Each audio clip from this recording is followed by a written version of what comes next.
Senator Kiko Pangilinan, bakit ka dapat tanggapin muli sa Senado? Siguro ang isa sa masasabi kong naging performance natin, 18 years sa Senado, 2 years sa kabinete, ni minsan hindi tayo nasangkot sa anumang anomalya. No? Tiniyak natin na yung tiwala na ibinigay sa atin ng ating mga kababayan ay hindi mababali. At isinukli natin ng tapat at totoong panunungkulan na yun naman ang kailangan nila. Na tayo ay pag nangako, hindi napapako.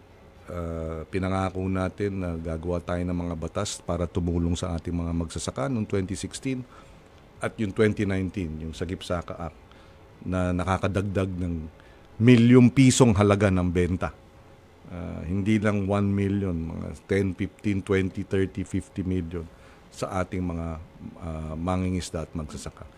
At dapat pang i-implementa at bantayan ang tamang implementasyon para mas marami pa ang makikinabang. Dahil sa huling banda, pagka sinuportahan ng magsasaka at mangingisda, dadami ang supply ng pagkain, magiging mura na, magiging masustansya pa lahat.